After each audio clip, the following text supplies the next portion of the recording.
నమస్తే, తెలుగు రాజ్యంకి స్వాగతం. నేను మీ సంధ్య. దేశవ్యాప్తంగా మన పర్యావరణము అనేది ఎంతలా నాశనం అయిపోతుంది. చెట్ల నరికివేత కావచ్చు, ఆ ప్రకృతి సంపదను ఏ రకంగా మనం దోచేస్తున్నాము, అలాగే ప్రభుత్వాలు కొన్ని సంస్థలకు ఏ రకంగా అప్పనంగా అంటగట్టేస్తున్నారో మనం చూస్తూ ఉన్నాము.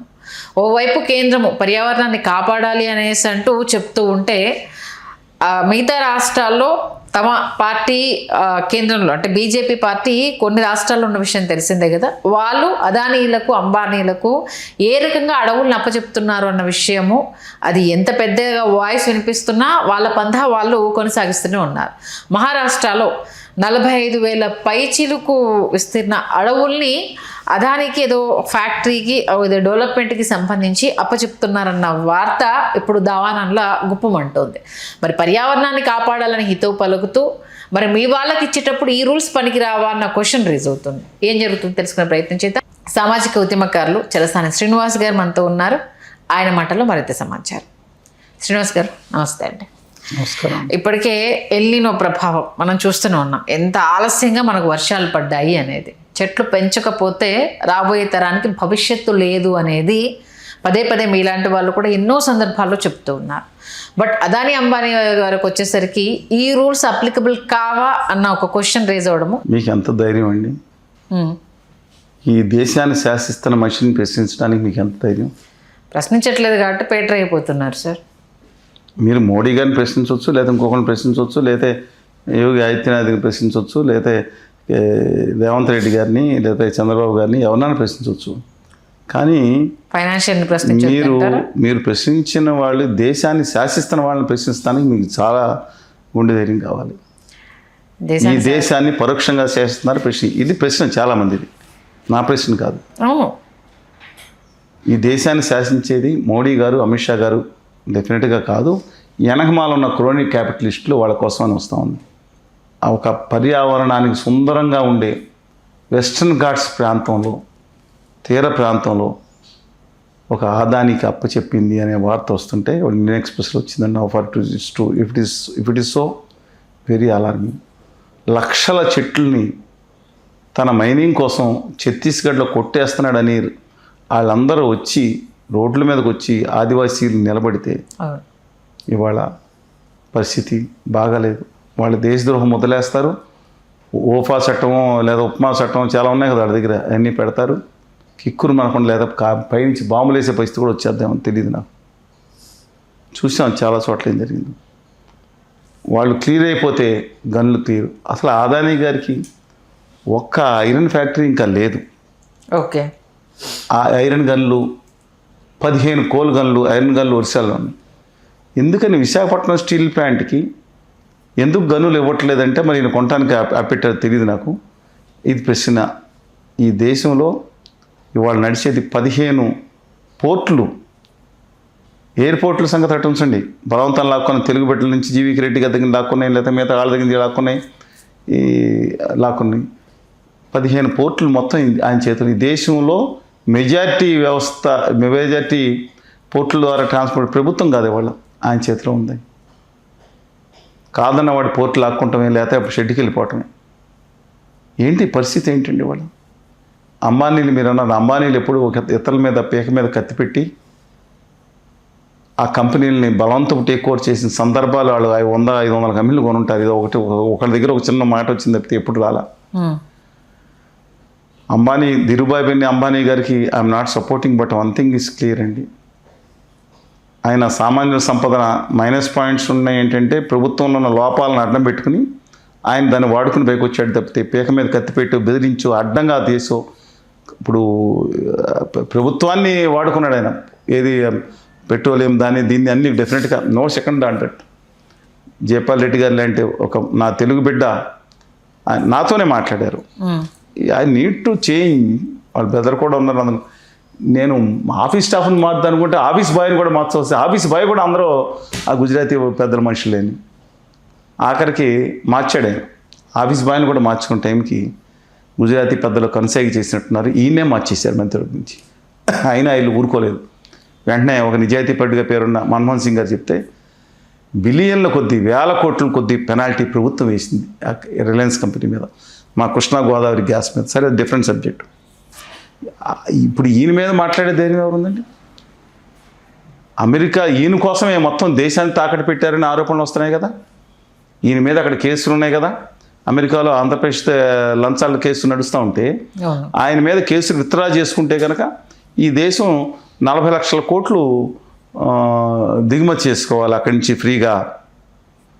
ఈ రిలయన్స్ కంపెనీ వెళ్ళి అక్కడ 20 లక్షల కోట్లు చేసే వ్యాపారం అక్కడ చేసి పెట్ట కండిషనా? ఈ దేశం మీద ట్యాక్స్లు 18% వేస్తాడా? ఈ కాంగ్రెస్ ప్రభుత్వం ఉండగా 0 to 3% ఉండేది. మోస్ట్ ఫేవర్డ్ MFN స్టేటస్ ఉండేది. దేనికోసం అండి? ఒక వ్యక్తి కోసం అనే ఆరోపణ రాలేదా? మీరు ఇంక ఇక్కడ ఆగిపోయారు. ఈయన తీసుకుని ఏ దేశం వెళ్తే ఆ దేశంతో ఒప్పందాలంట. మన భూటాన్ వెళ్తే ఒప్పందాలంట. బంగ్లాదేశ్ జరిగిన ఒప్పందం రెవల్యూషన్లో అక్కడ జరిగిన గొడవలు ఏంటంటే రోజు పేర్లు చెప్పలేదు. మీరు 400%, 300% పెట్టి కరెంట్ ఎందుకు కొంటున్నారు అని ఆ దేశానికి సంబంధించిన ఆదాని దగ్గరని వాళ్ళ గొడవ. ఊరుకొండయా, మోడీ గారు మనకి ఎక్కువ భూమి ఇచ్చేసాడు. మనకి మోడీ గారు ఇండియా భూభాగాన్ని ఎక్స్చేంజ్లు ఎక్కువ బంగ్లాదేశ్కి ఇచ్చారు, అందుకే ఈ కరెంట్ ఎక్కువ పెట్టుకుంటాను వాళ్ళ వివరణ అంట. అసలు ఏం జరుగుతుంది వెరిఫై చేసుకోవచ్చు. ఆయన ఇవ్వటం ఏంటంటే గ్రామాలు ఎక్స్చేంజ్ చేసుకునే విషయంలో ఆయన ఇస్తే మమతా బెనర్జీ గారు కూడా అబ్జెక్షన్ చేయలేదు, సిపిఎం పార్టీ అబ్జెక్షన్ చేయలేదు. ఈయన ఇచ్చిన తర్వాత ఇంకా బీజేపీలు ఇంకెవరు మాట్లాడతారు? ఇప్పుడు నేను చెప్పిందండి, చాలా ఇబ్బందికరమైన పరిణామాలు ఉన్నాయి. ఈ దేశం అంతా మీరు 80,000 ఎకరాల లక్ష, ఈ దేశం మొత్తం ఆ క్రోనీ క్యాపిటలిస్ట్ చేతుల్లోకి వెళ్ళిపోయింది. ఇలాంటి పరిస్థితి ఎవరికి రాలేదు. బహుశా ఆ బీజేపీలో అయితే యోగి ఆదిత్యనాథ్ గారు లాంటి వాళ్ళు though I differ with him bulldozer సెక్టర్లో చేసిన అలాంటి మనుషులైతే దేశాన్ని క్యాపిటలిస్టులకు అమ్మరండి, ఆ పార్టీలో అయినా సరే. ఈవెన్ నేను చెప్తున్నాను, ఆయన కానీ లేదా రాజ్నాథ్ సింగ్ కానీ వెంకయ్యనాయుడు గారు కానీ ఓల్డ్ గార్డ్స్ ఎవరు, మురళీ మనోహర్ జోషి గారికి ఇవ్వండి, ఈ దేశాన్ని అమ్మడు. అద్వానీ గారికి ఇవ్వండి, ఈ దేశాన్ని క్రోనీ క్యాపిటలిస్టులకు అమ్మరు. వాట్ ఎవర్ ప్రిఫరెన్స్లే ఉండొచ్చు, ఆ పార్టీ కానీ డొనేషన్ ఇస్తే ఈ దేశం వాళ్ళ చేతిలో ఉండదు, మన ప్రజల చేతిలో ఉంటుంది. నేను చెప్పిందండి. అందుకని with due respect to every one, ఇవాళ న్యాయం బతుకుతుందంటే మన దేశంలో ఒకే పాదం మీద నడుస్తుంది కలియుగంలో అంటారు. దానికి కారణం ఏంటి తెలుసా మీకు? సరే, మనం పెద్దలు చెప్పింది నేను, ఆ ఒక్క పాదం మీద నాకు కనీసం నడవడానికి కారణం ఇవాళ న్యాయ వ్యవస్థ లోపాలు ఉన్నా సరే, నిజాయితీగా ఉన్న 90% న్యాయ వ్యవస్థ వల్ల మనం కొంతన్నా వాళ్ళ సమాజంలో ప్రజాస్వామ్యం బతికింది. మిగతా 4 పిల్లర్లో పడిపోయినట్టే. ఇలాంటి కొన్ని మీడియాలు తప్ప స్వతంత్ర మీడియాలు ఏం కనపడుతున్నాయి? చాలా బాధ. మీడియా వ్యవస్థ మొత్తం కంట్రోల్లోకి వచ్చేసింది. గుమా వ్యాపారులు క్రోనీ క్యాపిటలిస్ట్ చేతిలో 90% అన్న, ముఖ్యంగా జాతీయ మీడియా. తర్వాత లెజిస్లేటివ్ వ్యవస్థ అపహాస్యం, ఈవీఎంల అపహాస్యం. ఈ అన్ని అంగాలు వాళ్ళకి శిష్యులుగా మారిపోయి ఇతరుల మీద దాడి చేయడానికి ఉపయోగిస్తుంది. 4వ అంగం ఇప్పుడు లెజిస్లేచర్ పోయింది, ఇది పోయింది, మీడియా పోయింది, ఎక్కువ వరకు మిగిలింది న్యాయ వ్యవస్థ. వాళ్ళ వల్ల న్యాయం జరుగుతుందని కోరుకున్నాం. ఇది మొత్తం నేను ఎందుకు బాధతో మాట్లాడతానంటే, అక్కడ ముగించే ముందు ఒక తెలుగు బిడ్డగా మాట్లాడుతున్నాను. మీరు అక్కడ దాకా మహారాష్ట్రకి వెళ్ళారు. జీవి కృష్ణారెడ్డి గారు 82 సంవత్సరాల వయసు అనుకుంటా. కోవిడ్ సమయంలో బొంబాయికి పిలిపించి ఎలా బెదిరించారు, కోవిడ్ పేషెంట్ పడేస్తున్నా తెలియదు. ఆయనది అమ్మేయాల్సి వచ్చింది ముంబై ఇంటర్నేషనల్ ఎయిర్పోర్ట్. నవీ ముంబై ఎయిర్పోర్టు బ్రహ్మాండంగా పెరుగుతుంది దేశంలో. ఎందుకంటే 20,000 కోట్లు పెట్టి దాదాపు అట్లీ వారధి నిర్మిస్తున్నారు. అంటే బొంబాయి నుంచి జస్ట్ 10 నిమిషాలు వెళ్ళిపోవచ్చు నవీ ముంబైకి. ఆ టైంలో ఆ ఎయిర్పోర్ట్ ఎక్స్పాన్షన్ అది కూడా అమ్ముకోవాల్సి వచ్చింది, దిక్కు మొక్కు లేకుండా. గంగవరం పోర్ట్ని అమ్మేయటం జరిగింది. కృష్ణపట్నం సెజ్ని అమ్మేశారు. ఎవరు ఇవన్నీ ఎవరండి? ఆదాని గారే, మీరు చెప్పిన ఆదాని గారు. అది కూడా కాకుండా పెన్నా ప్రతాపరెడ్డి గారు మొత్తం దేశ విదేశాలను యూనిట్లను నమ్ముకోవచ్చు. అంటే ఈయనకి లభించే బ్యాంకులు, ఫైనాన్షియల్ ఇన్స్టిట్యూషన్లో లభించే మొత్తం వానికి లభిస్తే నా తెలుగు పెట్టి నిలబడతాడు కదా. ఎవరు నాకు పరిశీలన నాకైనా మీకు చెప్పిన. అలాగే మధుసూదన్ రావు గారిది, అలాగే గ్రంథి మల్లికార్జున గారు పవర్ ప్రాజెక్టులు లింకేజ్ లేకుండానే భయం ఇంకేమనుకో ఎందుకు వచ్చిన మన జోలికి వస్తాడు మిగతా వీటికి, అవి కూడా అప్పచెప్పడం జరిగింది. అలాగే కృష్ణపట్నం పోర్టు కూడా అమ్మేశారు. ఎన్నని చెప్పాలండి. ఇవన్నీ తెలుగు బిడ్డల దగ్గర 6-7 మంది తెలుగు బిడ్డల దగ్గర అడ్డంగా లాక్కుని ఆయన కాంక్ష సరిపోక మన గంగవరం పోర్టు చంద్రబాబు నాయుడు గారు ఉండగా bill to own operate transfer తిరిగి రాష్ట్ర ప్రభుత్వానికి, అది ఎన్ని వేల కోట్లు, అప్పటికి 50,000 కోట్లు, 1,00,000 కోట్లు అయినా ఇది రాష్ట్ర ప్రజల సంపదని రాసిపెట్టారు. దానికోసం 10.17% షేర్ రాష్ట్ర ప్రభుత్వానికి ఉంది. దాన్ని కూడా జగన్మోహన్ రెడ్డి గారిని బెదిరించారు లేదా ఆయన చెప్పుకోవాలి. ఎప్పుడు ఆత్మకథ రాసినప్పుడు అది కూడా లాగేసుకుంటారా 100%.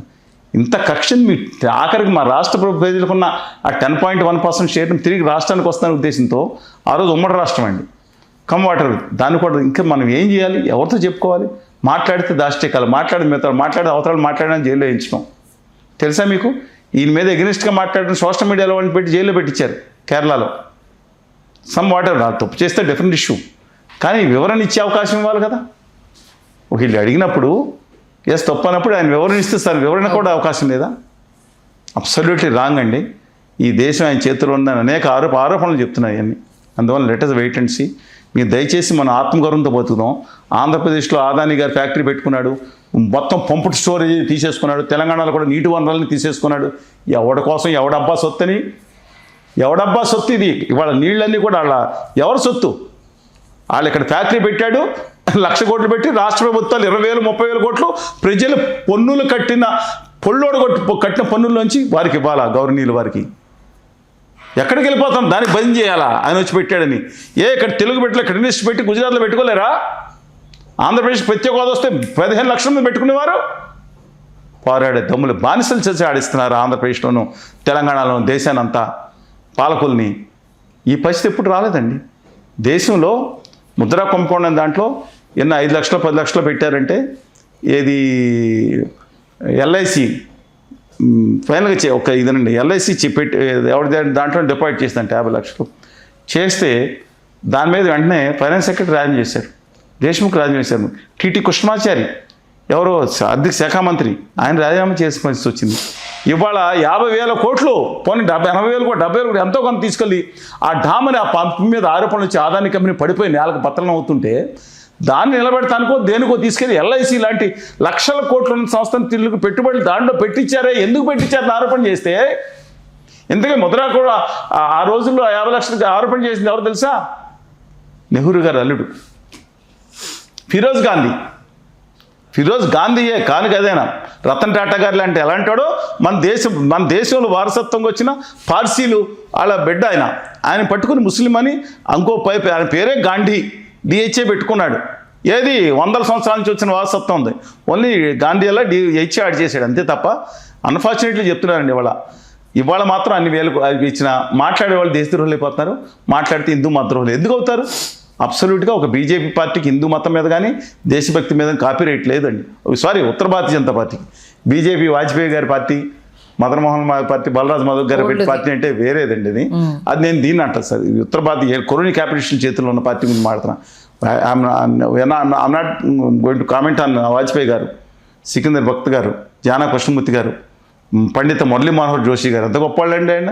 అందుకనే ఆయన గొప్ప అని చెప్పాడు, విశ్వగురు కాదని చెప్పింది ప్రస్తుతం దేశం విశ్వగురు కాదని చెప్పింది. అలాంటి వాళ్ళు కూడా దేశద్రోహులు అయిపోతున్నారంట.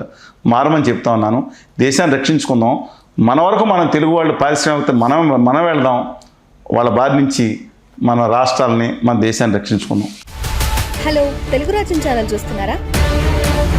సామాజిక రాజకీయ జీవన చిత్రణే తెలుగు రాజ్యం. అతిశయోక్తులు అసత్యాలు ఉండవు. రాజకీయ కోణం కాదు, ప్రజా కోణమే కొలబద్ద. తెలుగు రాజ్యం వీక్షణ మీ ఉత్తమ అభిరుచికి నిదర్శనం.